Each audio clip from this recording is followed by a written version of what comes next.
Hello friends, welcome to my channel Gurukul IAS.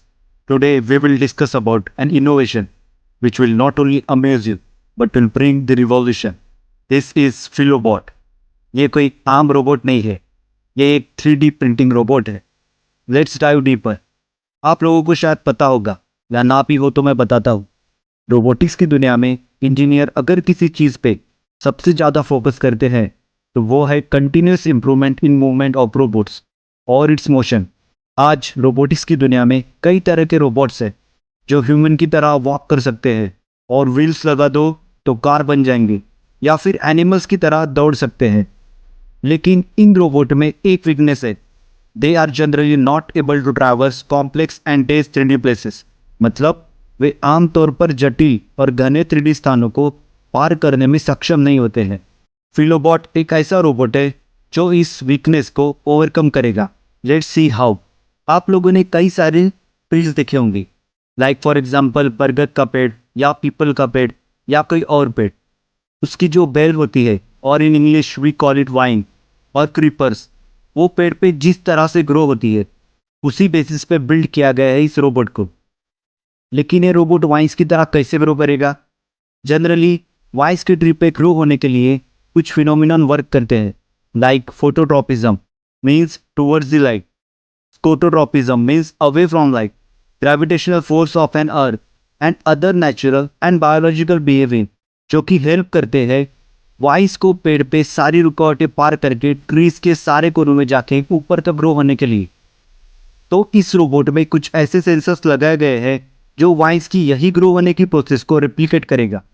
यह robot use करेगा vector field का जो कि रोबोटिक्स में मोशन में यूज होती है. आप लोगों ने मैथ्स में फिजिक्स में वेक्टर चैप्टर पढ़ा ही होगा. That concept is use in the field of robotics for movement. ये वीडियोस एंड फोटोज देख के आपको ये रोबोट किसी स्नेक की तरह लग रहा होगा. एंड ये जैसे जैसे ग्रो कर रहा है उसके पीछे एक पॉलीमर लेयर तैयार हो रही है. ये हो रहा है 3D प्रिंटिंग टेक्नोलॉजी की वजह से. ये फोटो जो आप देख रहे हैं इसमें लेफ्ट साइड में आप देख सकते हैं कि ट्रीज के वाइन्स कैसे नेचुरली ग्रो करती है. एंड राइट साइड में our robot will grow by taking inspiration from nature itself. And this pic is the model of robot जो कि 3D प्रिंटर है. वो एक्चुअली वर्क कैसे करेगा ये थोड़ा जान लेते हैं. First important component is polylactic acid, commonly known as PLA, is one of the most popular material used in desktop 3D printing. It is the default filament of choice for most extrusion-based 3D printers because it can be printed at a low temperature and does not require a heated bed. PLA is a type of polyester made from fermented plant starch from corn, cassava, maize, sugarcane और sugar beet pulp.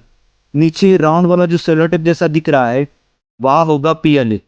उसके ऊपर seed में FFF 3D printing और fused filament fabrication process होगी. This is an additive manufacturing process in which thermoplastic material is pushed through a heated nozzle to create objects layer by layer. और जो head है उसमें लगे हुए हैं कई तरह के सेंसर्स जो कि डीप में स्टडी करना हमारी वीडियो का ना ही पार्ट है ना ही कोई नीड. अब सबसे इंपॉर्टेंट पार्ट पे हम आते हैं जो है इस रोबोट का एप्लीकेशन. Any guesses? तो फर्स्ट है जो लोग अर्थक्वेक और किसी कलामिटी से मलबे के नीचे दबे हुए होते हैं उन तक ये फूड पहुंचा पाएगा and create a channel for air. Another one is growing the fitting ventilation and air conditioning ducting in the new building construction और exploring the unknown 3D space for an underground cavern जिससे archaeological exploration में काफ़ी help होगी. और एक है carving of voids to place reinforcement in aging buildings जिससे building की लाइफ और बढ़ेगी. इस तरह से फिलोबॉट will not only bring technological revolution but also transform the lives of people. ये सिर्फ कुछ एप्लीकेशन है इस रोबोट की. Can you identify any more application? Till then, keep watching. Please like, share and subscribe for more such interesting videos and to enrich your knowledge. Thank you.